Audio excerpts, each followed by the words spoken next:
Hello, my friends. Katie Day with the Move Me to Texas team here with another episode of the Real Advice podcast. I am very excited for this week's guest. We have had a ton of great conversations digging into business and life. And so I know today's podcast is probably going to go in a lot of different directions. We don't really have a plan, which makes me excited and nervous for today. But I am excited to welcome Super Coach hailing from Vancouver, British Columbia, Canada. That sounds a little odd, but I think that's how you say it. You got it. What's going on? Janet Miller, how are you today? I'm good. It's funny. I always refer to you as Katie Day. You're never Katie. Full name? You're always Katie Day. Yeah. Yeah. Well, that is my name. And it just goes. It's fine. I like it. Anyways, how are you doing today? What's new and how is life? What's new? Well, have you found that your market's getting busy? I've had that conversation a ton. Like the first week of January, everyone was like, oh, it's quiet. It's quiet. It still feels like Q4. Q4 was one of my softest quarters ever. And then all of a sudden, week 2, and then now wrapping up week 3, people are like, it's busy. Yeah. I mean, I think that it just, I think that 2020 and 2021 just gave us such a weird feeling for what a real estate market is, because it was just, we were being inundated with buyers and trying to find them homes and stuff like that, that like last year was kind of a weird year. Right. And then now we just don't know what to expect. Right. Like, I think it's the usual kind of pickup at the beginning of the year. Interest rates, I know at least here in the States, ticked down a little bit over the past few weeks. So that's been good for buyers and their purchasing power, and at least getting them, to submit applications and stuff like that. So I think it's going to be a very interesting year. I've talked to all of my mortgage people, and like they're saying, apps are up for them and inquiries are up, and they're having way more conversations than they've had in weeks. So yeah, it's going to be an interesting year for sure. I have a theory too, is that people have Christmas together and they actually have time to sit down and talk.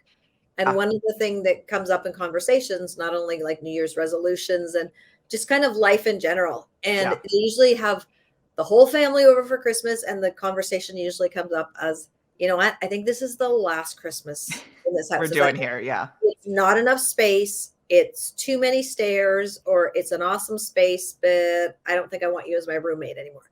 Like it's usually that often happens over the holidays. And I think that's why we get the beginning of the year, we get this initial like blip of we need to talk. New year, new me, new house, all the things. Yeah. All right. Well, let's dig in. So how did you get into real estate? Oh my gosh. How did I get into real estate? So I was not in real estate until I moved to Vancouver. So prior to Vancouver, I lived in Montreal. Prior to Montreal, I lived in Toronto. So my background is consumer packaged goods, and even before that, pharmacy and retail, things like that. We moved out to Vancouver, took some time off because the kids were young, bought our house, started looking at real estate. Even after we bought our house, kept going to open houses, kept going to open houses. And it was a bug. Yeah. I thought this was cool. This is a cool way to run a business. And then that's funny. The typical realtor answer of I enjoyed looking at houses, and here you are. Yeah. What advice would you give to a brand new agent just getting started today? The advice that I was given, which is, here's one of my favorite quotes. The day you plant the seed is not the day you eat the fruit, right? The day you plant the seed is not the day you eat the fruit. And we live in a world where we're so wanting instant gratification. Real estate is not that kind of business. So much of what you do today is going to pay dividends 3 months, 6 months, might even be 12 months down the road. So there's definitely things you want to do today, whether you have a buyer or seller or not. And so some of those things are, number one is study the market every single day, be obsessed with knowing how to answer the question, how's the market? Number 2 is go and visit properties as much as you can. Like go out to open houses, go to broker tours, know the inventory.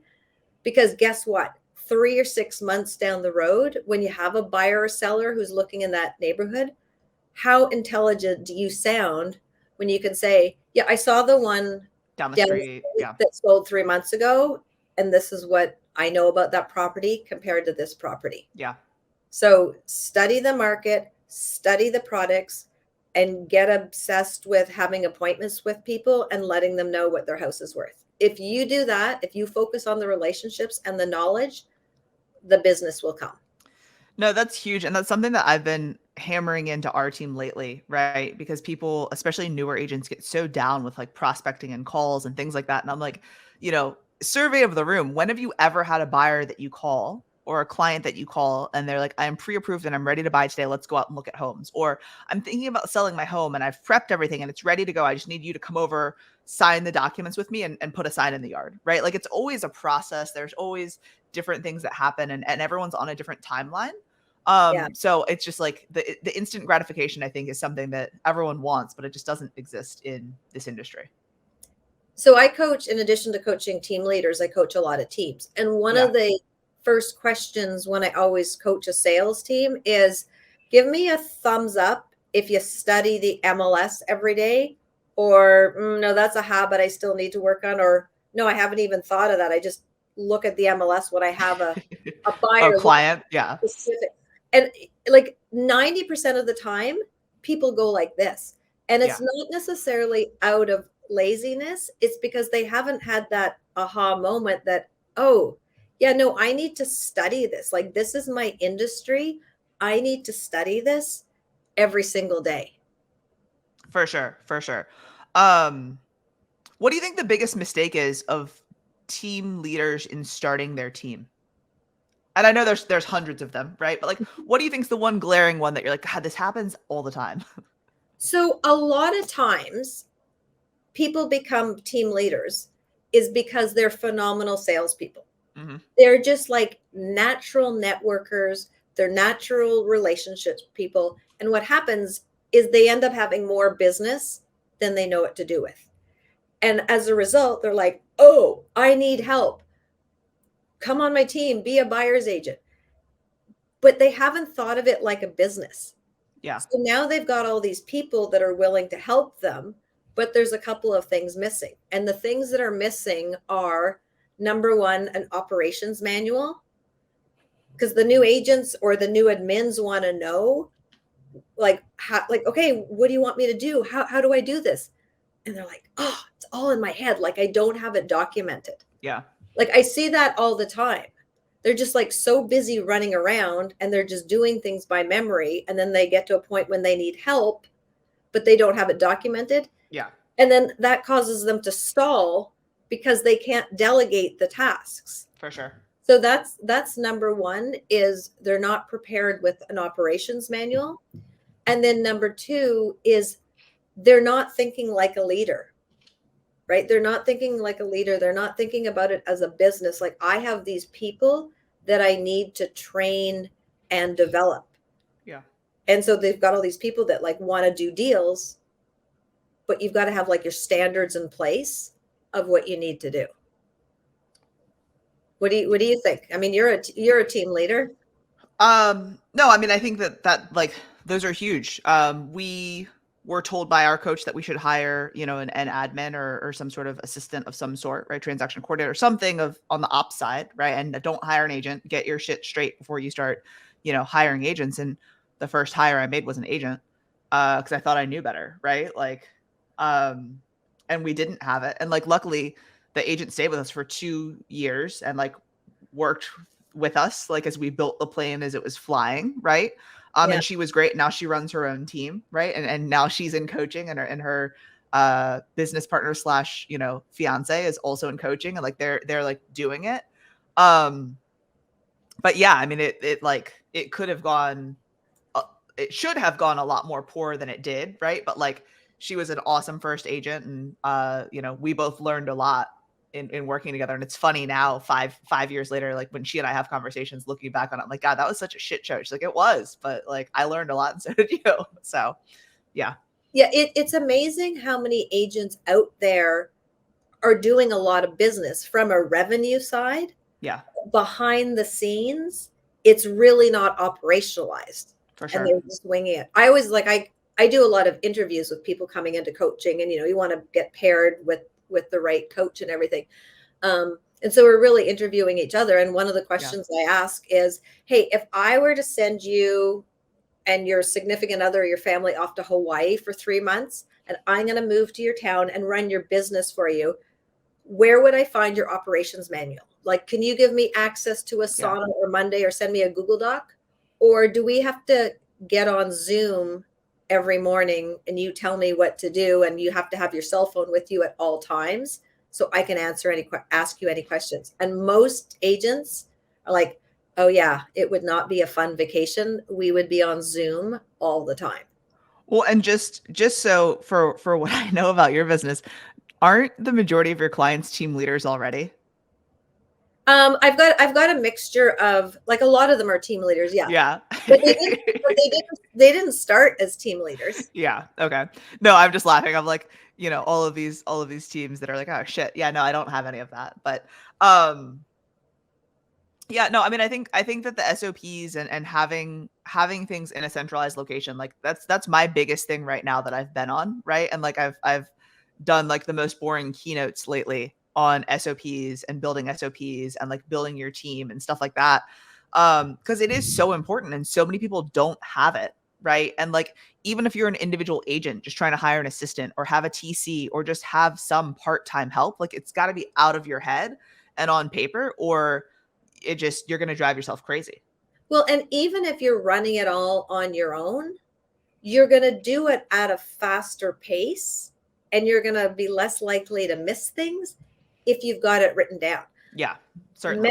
Memorizing to-do lists and dates is not the highest and best use of our brain capacity. Like, leave your brain capacity for problem solving, analyzing, troubleshooting, all that kind of stuff.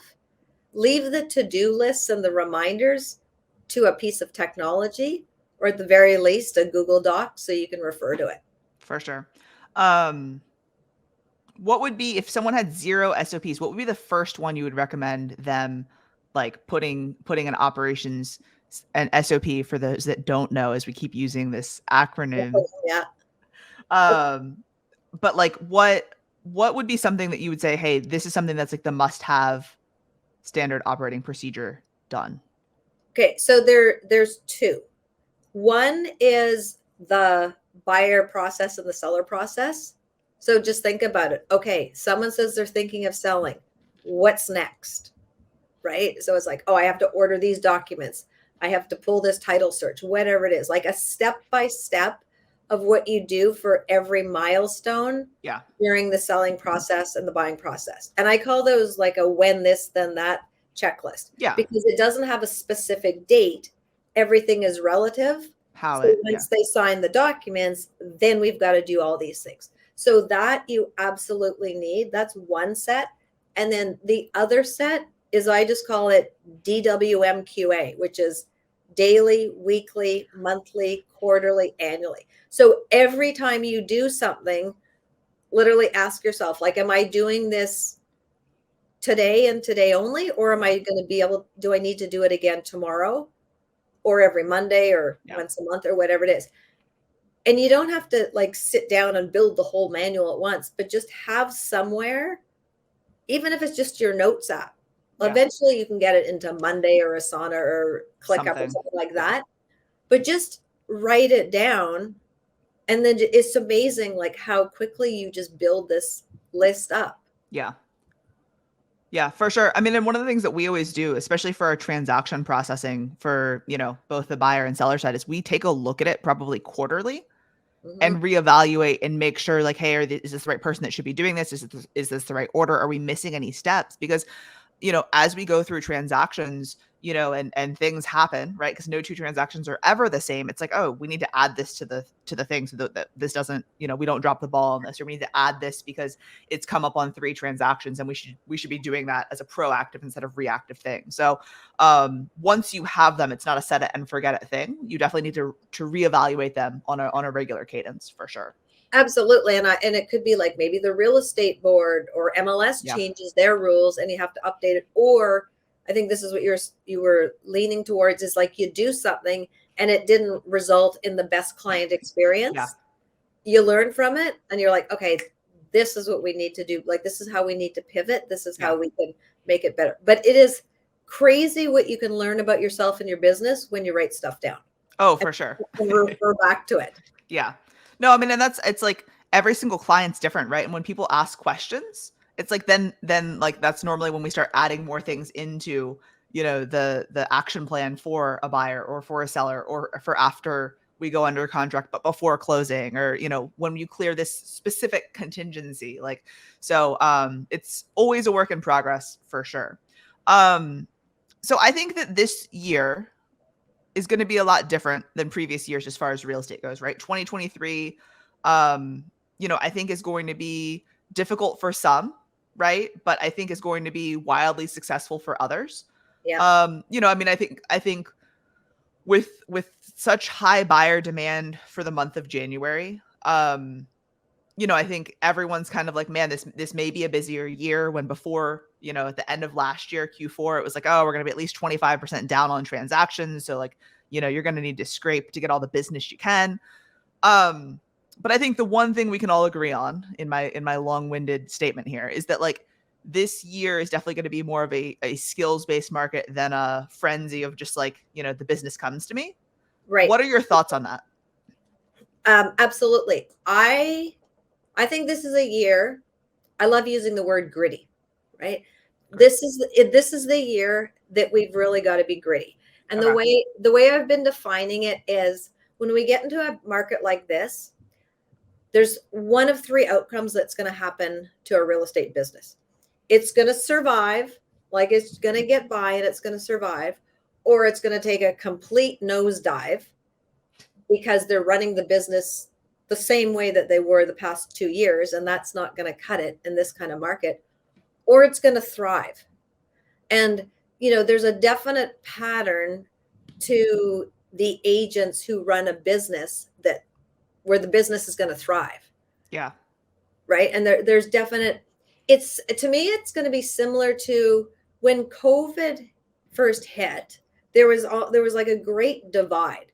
There was a group of agents, I say they went into ostrich mode, right? Like they just buried their head and they're like, I will pop up when the storm is over. And those guys were left behind. Yeah. But then there was another group of agents that said, okay, unexpected conditions, we're not changing what we do. We're just changing the way they do it. Yeah. So they just kept in touch with their clients. They kept checking in. They kept studying the market. They adjusted the way they did open houses and showings and wrote contracts and more electronic stuff. And their business just went, right? Like not only did they survive, but they took their business to a whole next level. And what happened is they made adjustments in terms of their systems and their skills and the level of support they had. And then a lot of people are saying like, wow, our business is just like, it was tough and it was crazy, but our business is better than it was before going into COVID because they adjusted. Well, and so when we look at that for this year, right? Like what are the things that you think that people can do to ensure that they're not the ones taking a nosedive? Let me give you about 4 to 5 things. Yeah. The one that I think we all could do better on is leaning into our database. Like if you look at, I know that sounds like I'm stating the obvious, but no, it's not. It's not at all. It's true, because when you run your numbers through the year, I always believe that at least half to 2/3 of your business needs to come from your database. Yeah. If it's higher than that, it's like putting all your money in one stock, and it's a little bit risky. But it is definitely your top producing stock, your top producing asset, right? Yeah. And so you really want to lean into your database, like your past clients, referrals from that group, your center of influence, your referrals from that group, and agent referrals, right? Like that, those people already have positive things to say about you. You know them. Yeah. And it's usually a faster conversion rate. For sure. And the cost per lead is usually not that high compared to everything else. Definitely. So like really leaning into that. And then to me, what's layered into that is having really strong reviews and having a really strong presence online. Like how great is it when someone says, hey, Katie, we've never met you before, but we've been watching your videos. Like you're always doing those tips where you're like, we always see in your Move Me to Texas t-shirt. And we just knew that when it came to time to sell our house, we wanted to hire you because we know you and your team would take care of us. Yeah. Like that is a great way to get business. So I would say like really lean into your database, go all in on getting those reviews, make sure your content really highlights where you're the expert. So that's the first thing. Okay. The other thing, and it ties into what we were talking about before, is be a tactical operator. Like run your businesses by processes and checklists. Yeah. Your head is not an operations manual. Start to write, if you're at ground zero for this, just start to write things down and get it moved into some kind of project management tool so you can delegate it, assign a due date, all those things, right? So being a tactical operator. The other thing that I'm a little obsessed with is live by a time block schedule. Right? Yeah. I think a lot of us are guilty of saying yes too much. And if you say no, it doesn't mean screw you, I don't want to help you. It just means not now. Like it doesn't, it just, when you're asking me for this request right now in this moment, I can't help you right now, but I could help you after 3 o'clock, or I could help you tomorrow after 5.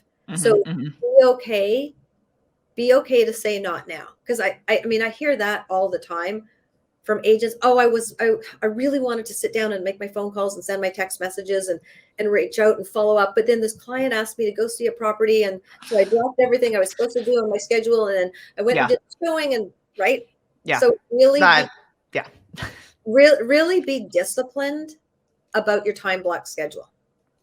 And then the last two are what we talked about earlier too, is get really smart, get really intelligent about knowing about the market and knowing about the products. Right? Like go visit, go to open houses, go visit the products, know how this one compares to the one down the street.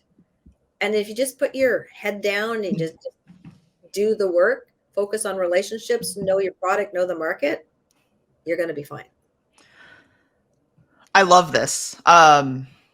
It's such like a concise list and it's so simple, right? But it's like so complex as well, you know, and it's like, it's one of those things. And I've asked some people on the team this recently. It's like, we're kind of going over their day and like what they're doing. And like, they're like, oh, well, I'm so busy.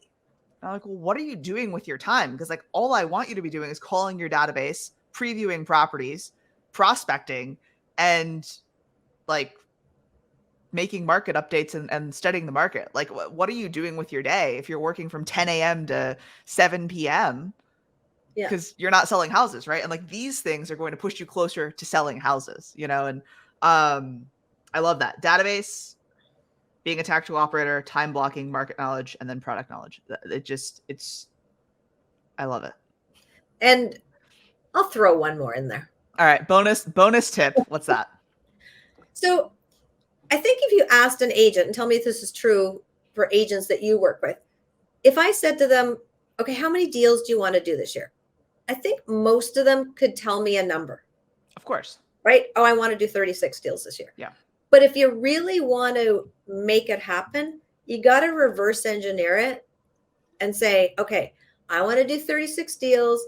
I'm going to help 22 buyers, 14 sellers. If I want to put 14 sold stickers up, I got to put 16 for sale signs in the ground. And that means I've got to go on 32 listing appointments this year. And that means I want to get 11 listing appointments by the end of this quarter. And that means on average, I got to do about 1 to 2 per week.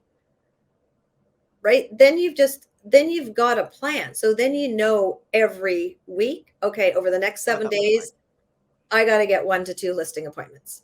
Okay, what's in my schedule that's going to maximize the chances of that happening? So you mean going to lunch and going to that lender's class and picking up the phone, shooting content, having coffee, hosting an open. Yeah. It's very similar if you said, hey, I want to lose 25 pounds by the end of March. Okay, so if I lost 2 pounds a week, I'd be on track. Yeah. And then I would say, okay, what's my diet and exercise plan to make that happen? Yeah. I'm going for a hike. I'm going to work it with my trainer. But then I would also look at what's happening in my calendar over the next 7 days that could throw me off. Yeah. Right? Like, oh, I'm going to that birthday party. I really want to have champagne and chocolate cake. Go ahead, have it. But what are you going to do to make up for that? Same thing, right? If you look at your calendar, you're like, you know what? I'm taking the day off. I'm going skiing. Then take the day off. Yeah. But just figure out how you're going to balance it out. So at the end of the week, you still get the results that you want. Yeah. No, I mean, that's being intentional and proactive. And that's, I think, 95% of agents that aren't seeing the results that they want in their business. They are not intentional. They're just taking everything, as it comes, and they're reactive to everything that's happening. Right. And so, I think that intentional and proactive is huge, to ensure that you're planning out your week for success. And the time blocking is so big, because, just popping up to go show homes or whatever it may be is not the best way to run your business. No, you'll do some business. You might do some business, but it's not a predictable business model. Yeah. And it's probably not going to help you get to your goals. No, for sure. I mean, in real estate, like as we both know, right? And as I'm sure a lot of the people listening know as well, it's like, it is a numbers game, right? So it's like figuring out what that looks like for you based on your conversion ratios, based on how many appointments you close, based on how many of your buyers actually write contracts and get under contract, is a very easy, kind of reverse engineer to get to of like, all right, I have to have 10 conversations a week to sell my 36 homes or whatever that looks like. So I like it. Yeah, I like it. All right. Switching gears a little bit. Okay. We've talked about stuff for new agents. We talked about teams, SOPs, ways to make sure that your business succeeds in 2023. What do you think is one book that all real estate agents should read? So, Team Leaders, the one that I'm obsessed with right now, it's not a new book, but I just think it's so good, is Traction. Okay. Have you read Traction? I own Traction. I have it. Okay. The reason I think it makes so much sense is it's all about the entrepreneurial operating system, right? Yeah. And it talks about the 6 pillars you need in your business. And I think there's so many exercises you can go through and evaluate, like how you do your meetings. Yeah.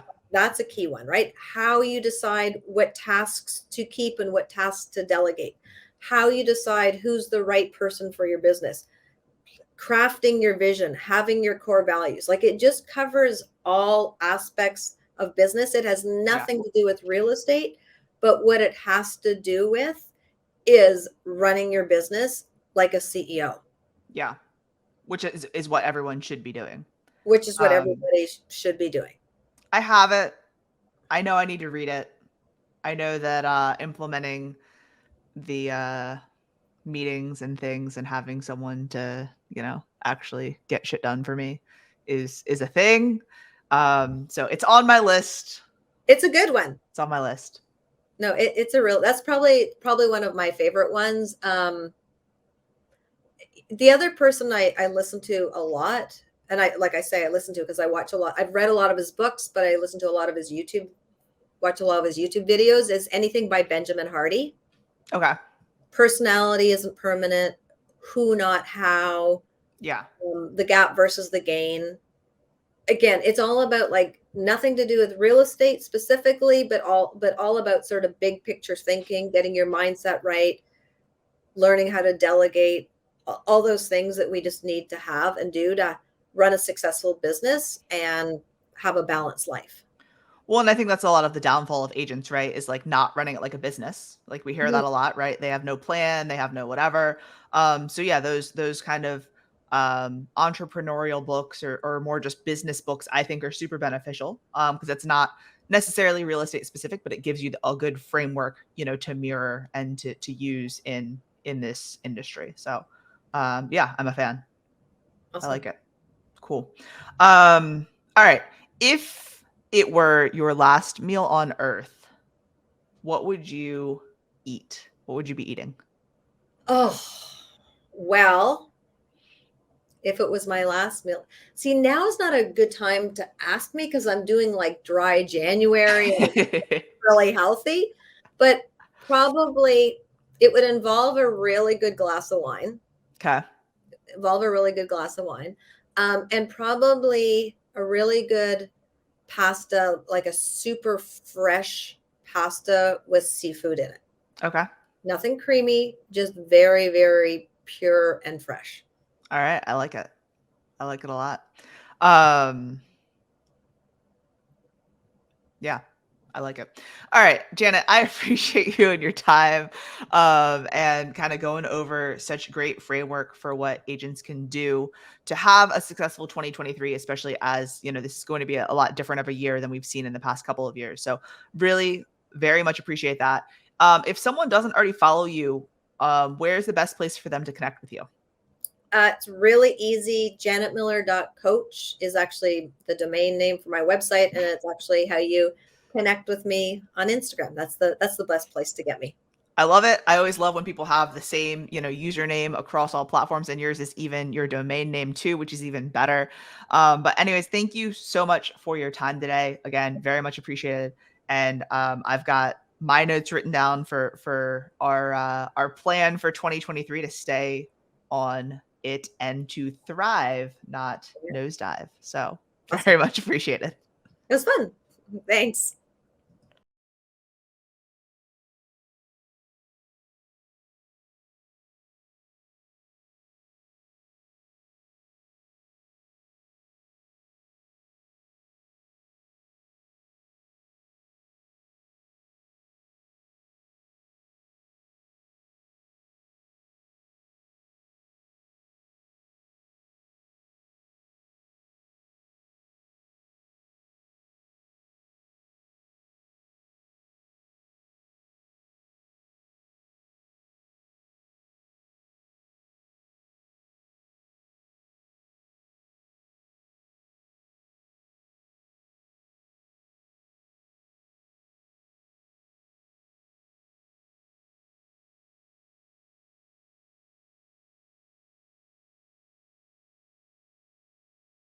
Might want to say, hey, by the way, there's some refreshments in the kitchen. You got to try the cakes.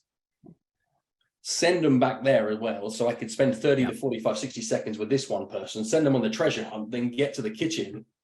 And what might my next question be is firstly, what do you think of the cakes?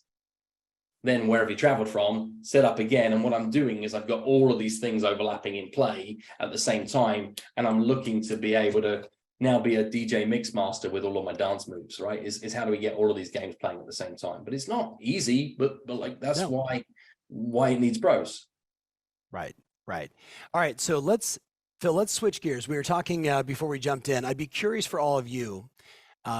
What would you say is the biggest objection you're getting today from, let's do buyers. What's the biggest objection you're getting today from buyers? Let's see it in the text. Okay, so rates, market's still going down. So, yep, waiting for the rates to drop. So, Phil, exactly what we talked about before we started this session. Yeah. So how many of you would appreciate if we said it's really about uncertainty in the market? will prices drop? Will it be 2008 again? Will the rates, eventually come down? Right? We think it's a lot of uncertainty, that a lot of unanswered questions, Phil, that consumers have today. They don't know what's going to happen next, and they have a tendency to run into people that are just trying to close them. Right. So what would your question tree be for someone that has uncertainty about interest rates? Somebody has uncertainty about, prices potentially going down, should they wait, et cetera. What would that set of questions look like? So let's get ready to write, my friends. Yeah, I think I'm actually going to take this in two parts. Mhm. So one is I'm going to write a series of questions that get me to an ability where I can rewrite the brief. And by which I want to be able to create the ability that we can agree that we're at the new normal. So if they're concerned about rates, they're concerned about the market dropping, they're concerned about, lack of inventory, they're concerned about availability of finance, they're concerned about all the things that in reality they should be concerned about right now, if I'm honest, right? They should at least have thought towards these things. They shouldn't be blasé and naive to it. They should be considering these things. I need to get them from, I'm waiting for the rates to drop, to agreement that I'm just nervous and I don't want to make a stupid decision. Yeah. So the first set of questions are going to get them from, I'm waiting for the rates to drop, to I'm nervous and I don't want to make a stupid decision.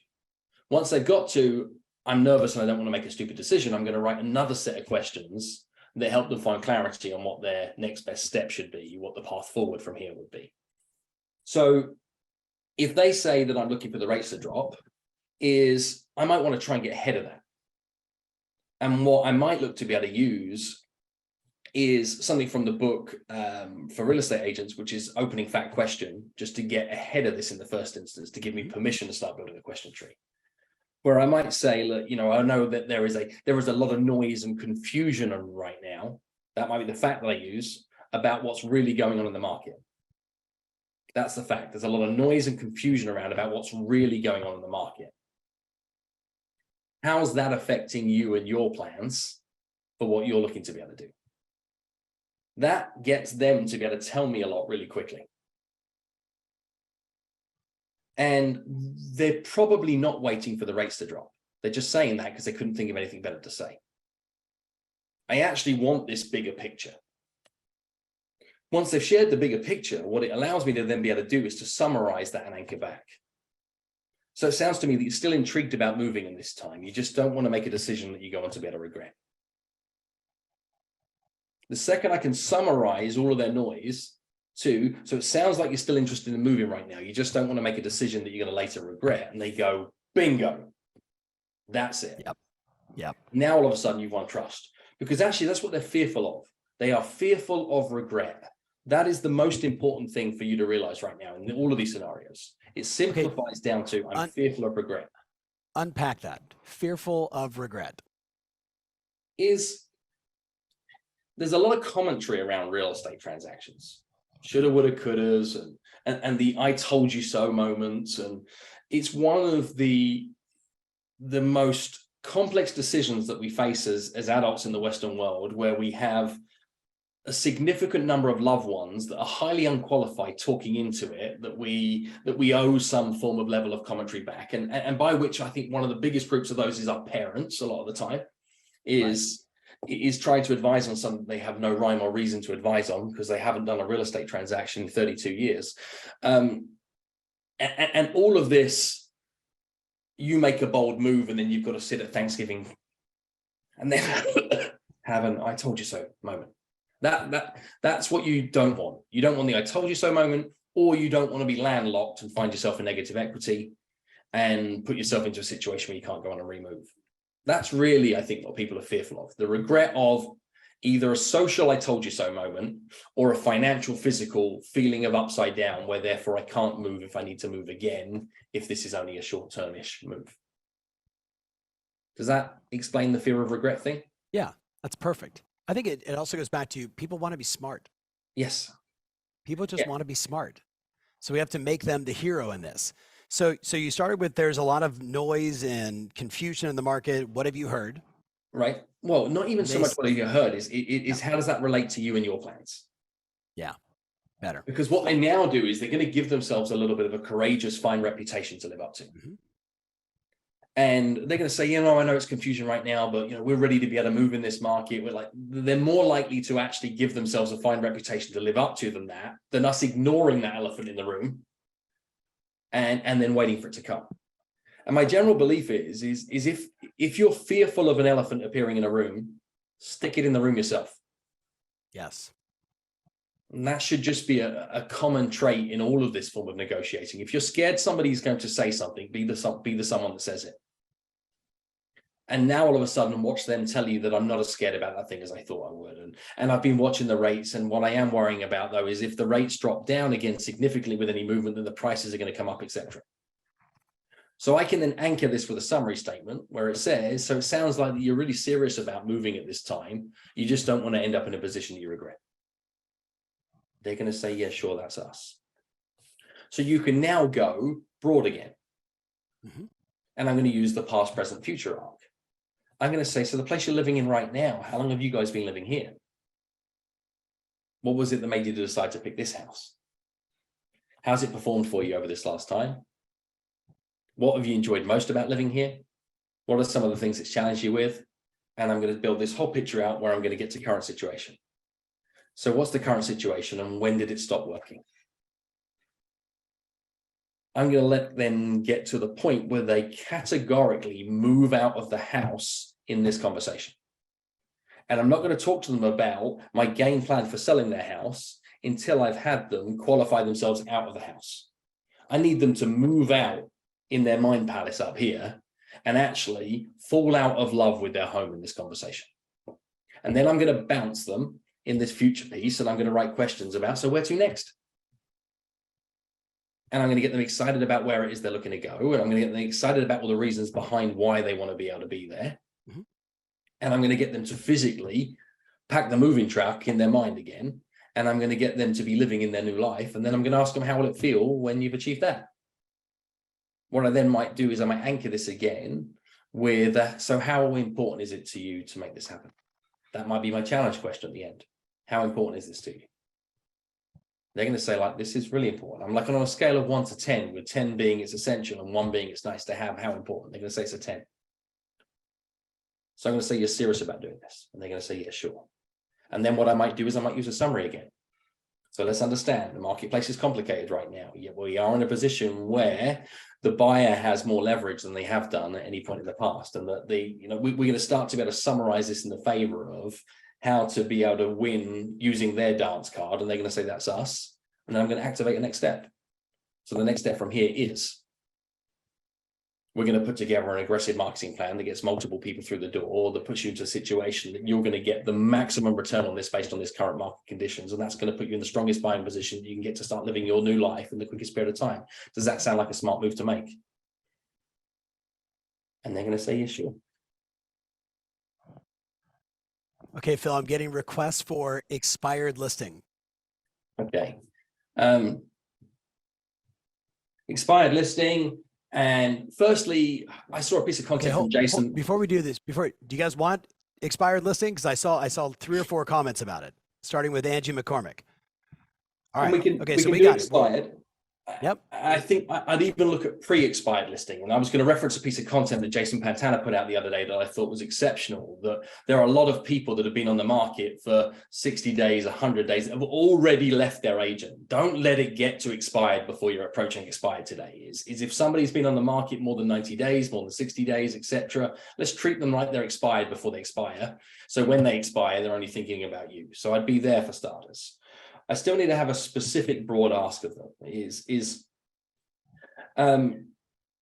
I'm probably going to use that whole how long have you been thinking about selling question at the front end, or how long have you been thinking about moving? Actually, let me just refine that. And I think that is an important nuance of difference. What else could I start with from an expired point of view? Yeah, I want to just make a comment. So Phil, just to be clear, you can't contact someone that is currently under contract. For all my friends out there, they're like, wait, is he saying? Like, no.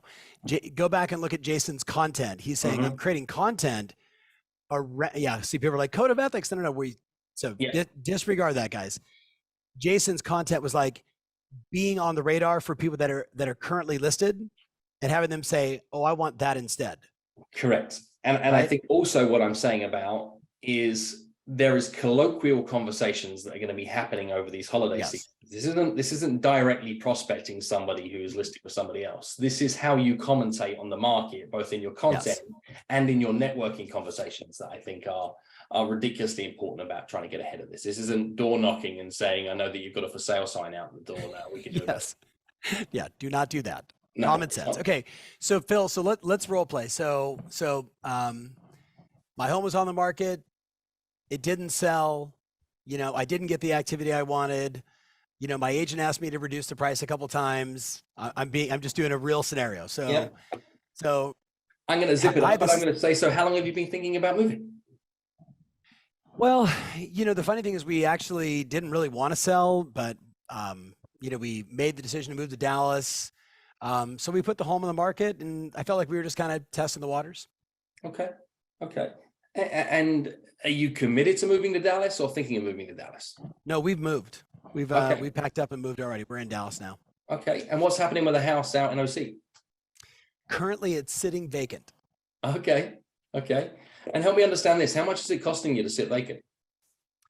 It's costing me a lot. We're considering renting it out. We just haven't made that decision yet. We may put it back on the market. We may lease it. My wife's kind of driving this decision. Okay. So it sounds like you got a lot of options, and you've definitely got to do something though. Yes. Okay. And you've got the sell route, you've got the hold route, you've got the rent route. These are the three options you can go with it. And you tried selling it, but you didn't really fully commit to sell it. You just flirted in the water. No, we put it on the market, and there was a lot of, hoopla, open houses. We kind of had a number in mind that we wanted to sell it for. And if we didn't get that number, then it just didn't make sense for us to do it. We got an offer and just wasn't really satisfied with the offer. We countered, and it went nowhere. Okay. And hindsight being the wonderful thing that it is, if you got that same offer again today, would you see it differently today? I probably would have sold it. Okay. Yeah. So there's definitely a market for your home at a number that is somewhere that will be acceptable to you today. Yes. So selling it is back on the table as a potential option. Yeah. Again, at the price that would make sense for us. Yes. Okay. So I get that. And if you're not going to sell it, you're either going to keep it and potentially use it or hold it or hope for some form of phantom capital growth, or you're going to rent it out. Let's look at the renting option first of all. It's like, how much do you want to be a landlord? We own a couple of rental properties. My wife handles most of that stuff. It's okay for us to do that. You say it's okay, but do you want to? There's just a lot of equity sitting inside that property. So I think more about, is it going to go up in value, down in value? If it goes down in value, I'm losing equity. Okay. And the rent would certainly cover our mortgage. We have a small mortgage on the property, but at the end of the day, it's an option. It's an option. Okay. We're It's an option, but you're not like hell bent on you want to be able to rent this thing out. Yeah, that's fair. Okay. And also, you say there's a lot of equity involved in that piece of real estate right now. If you put that equity to work in the market in different ways, could you see a more significant return than what you'd get out of just covering your mortgage? Yeah, it feels like the stock market's on sale right now. So yeah, that or maybe buying some more real estate. So some more intelligent strategic investments might be a smarter decision if you could pull that money out. Yes, it's fair. Okay. And if you were to just sit and hold it, then would you go back? Would you use it? Would you get any value out of it at all, or would it be minimal? It'd be pretty minimal. Okay. So it sounds to me like it doesn't make much sense just to keep it and hold it for lifestyle. Renting is a semi option, but actually if this is about creating some form of commercial return, you could make more happen with that money than renting it out, which really leaves selling it as the most viable option and then putting that money to work in another way. Would you agree?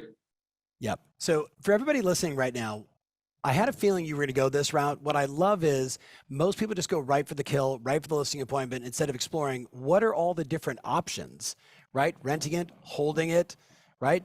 You've already made the move. All of those options, I think, are a powerful thing for you to start exploring if you're working with expired listings. Mm-hmm. And now we can say, yes, we're looking to be able to sell it. Well, help me understand this then. What was your decision-making process for choosing your real estate agent last time? It was just a friend of my wife's who, we've just known her for a long time, sweetheart of a gal. Okay. And what made you pick her?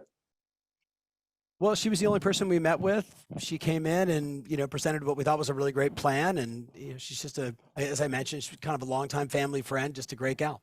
Okay. And what 3 things did you like best about working with her? I like that she would only hold open houses on the days that we were comfortable with it. Okay. That was great. So we had a lot of flexibility. I think she did a great job marketing. I think that the people that she had around her companies is a great company, very reputable firm here in town. Okay. And anything else? I'd say that's it. And if there was one thing you could change about her, what would the one thing be? I would have loved for her to be a little more aggressive. I know we had a lot of people through the open house, and I kind of assumed with that many people coming through that we would have sold the property or had multiple offers. Okay. Okay. And what do you understand about your different options right now in terms of choosing your next agent? I haven't really thought much about it. Okay. Would it help if I walked you through what your different options are to help you see the biggest return on this? Sure, I'd love it. Okay. Well, obviously one option is that you again just pick another local independent agent that might arrange some open houses. I'm sure it would be very pleasant to be able to deal with and give you a very similar set of circumstances to last time. Alternatively, you could look to try and sell it yourself this time and try and keep more of the margin and take the role of real estate agent from a distance from Dallas, trying to be able to sell it from afar. You say you and your wife have some experience in this game. That might be an option to be for sale by owner, or you could work with an experienced team of professional real estate agents that will approach this not just about throwing it up on the MLS and seeing who comes through the door, but build a solid strategic marketing plan that looks at being able to bring people from further afield, that orchestrates and manages the transaction through to completion, and that you only pay once they actually go on to be able to sell your house. So given the option of selling it yourself, finding an independent agent, or working with a professional team, what route might you take this time? I think working with the team for sure. By the way, I love that question set of you would never want to do this. This one feels impossible. This is the only choice. Yeah. Right. I hope everyone listening paid attention to that. Mm-hmm. Right. How do you describe that? Because you've described that to me before. It's sort of no one would ever do this. This one feels impossible. This one is just a no-brainer. I mean, really, you always want to leave the one that they want to pick to last. You're going to weight it as that there are 3 options and they're 3 equally weighted. But the first one you want to dismiss off the table instantly. The second one wants to feel like a ton of work, possible. Yep. And the third one wants to feel like the easy button, the smart choice. So what you then do is you present those 3 options out. Then I'm going to finish with a challenge question again. So how soon do you want to get to work on this, Tom? I'd be open to talking about it this week. Okay. So here's what's going to happen next. And I'm going to lead the dance from here. Yeah. I'm going to say, here's what's going to happen next is in order to get this sold in the right way, what we're going to need to do is this. When it comes to being able to get that stuff done, I'm going to then answer a real simple, easy to answer question. Like when it comes to getting the new photos and the video done, is there a day of the week that doesn't work for you? Is there a day of the week that we'd need to avoid in order to be able to make this fit around your busy schedules? And yeah, you're Friday and Saturday. Yeah. Friday, Saturday. Saturdays we're good. All right. Yeah. So we can put a plan together to be able to get this ready for market. We can be able to do so. And as long as that we are collecting the marketing assets that we need on a Monday, Tuesday, Wednesday, Thursday, or Sunday, you're good with it? Mm-hmm. You're going to say yes. You're going to say, great, I got a couple of simple forms I need to send across just to be able to show your commitment alongside our commitment. And I wondered, what's the best email address for me to send that to? Bang. Yeah. And it's not, here's my listing appointment agreement, and I need you to sign the contract. Yep. Because that feels like, let's run away. Whereas really, I want it to feel like I'm excited about trying to achieve the outcome. Yes. So for my friends out there watching that are like, oh, Tom, you could have been so much tougher. I know none of you made that comment, but like I always hear that you could have been so much tougher. And my response is, I could, but I was just trying to tee Phil up so you could hear more of the language, not me trying to attack him, just so we're on the same page. So Phil, being mindful of time, it's 10:52 here in Dallas. Everybody, next Monday, we're doing the goal setting workshop that I thought was supposed to be last Monday. Sorry, I screwed that up. I know Jason Pantana delivered some killer insights for you guys on social strategies. So this coming Monday, a week from today, we're doing the goal setting workshop. Make sure you're ready. We're going to give you an opportunity to download our goal setting workshop guide. We will do that together for an hour. It's going to be super powerful. As I mentioned, I did it with my team. I just did it with my 21-year-old son over the weekend. Super great.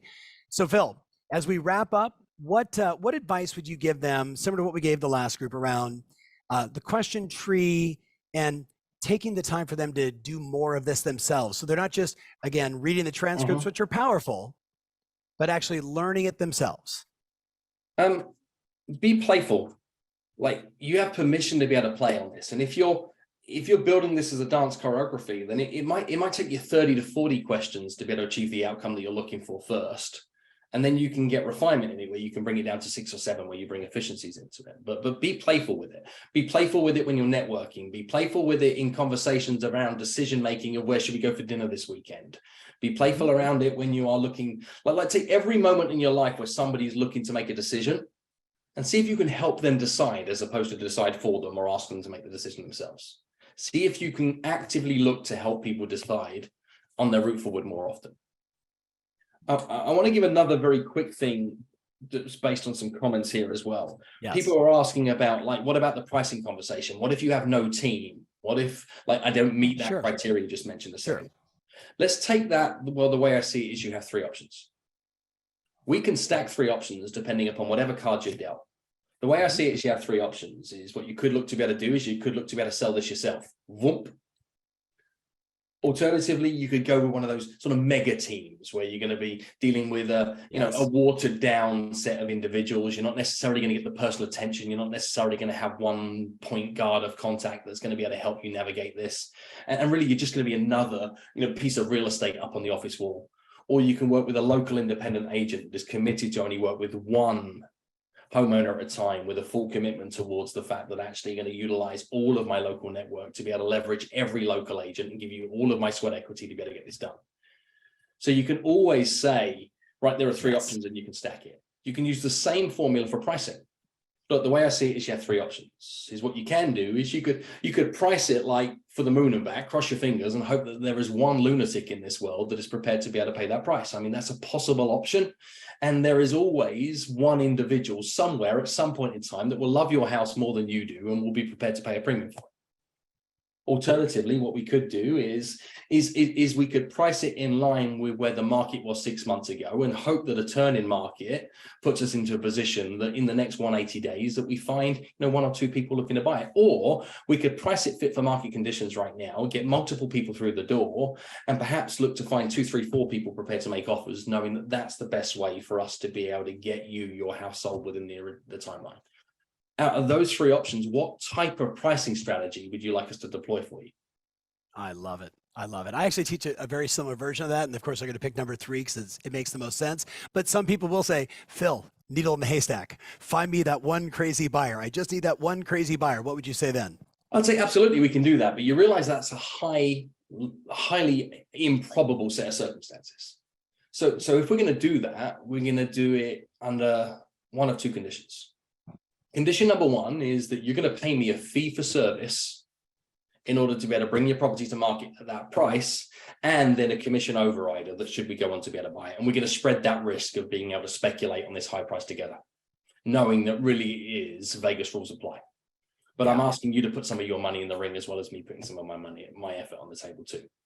Or alternatively, we're going to do it for a fixed time window, knowing that we've already put into play our second plan of attack that says if we don't find an offer at your ridiculous price within the first 60 days, then what we're going to do is we're going to pull it off the market. We're going to come back to market with a more appropriate set of terms. Does that sound fair?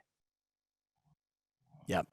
Right. It is. And when you give them the alternative of you pay for the marketing up front, or we split the fees, versus just I'll take the listing at this price, but we're going to have an agreed upon 2 weeks, 30 days, whatever it may be, aggressive price amendment, then yes. Mm-hmm. And the whole game on all of this is to give yourself permission to play and understand your role is that you are a decision catalyst. You are a professional mind maker upper. People are making complex decisions today. And if you're not helping them make that decision, then actually you're in the way. And I would argue that one of the biggest reasons why the marketplace is so confused right now is because of the way that real estate agents are communicating.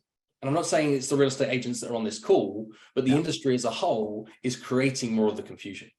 And I do believe that the market is controlled more by what real estate professionals say than actual economic market conditions.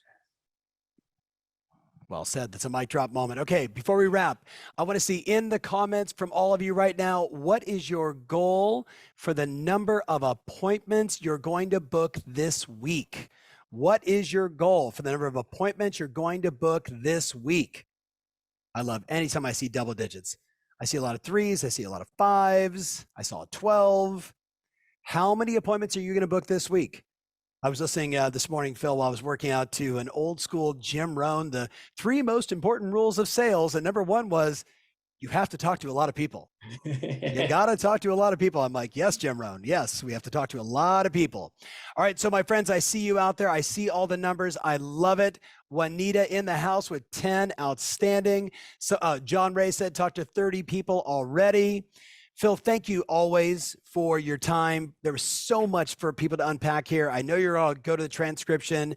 Make sure you maybe listen to this 3, 4, 5 times, because he does talk fast like I do, and he's get just brilliant little sales nuggets. So do that. And then Phil, I got to bounce. I got a coaching session. Everybody else here's got to go get on the phone and go help some clients. I know you're going to do the same. I'll talk to you before the end of the week. Thanks so much, my friend. See you all again. Thank you, everybody. Bye See for you now. soon.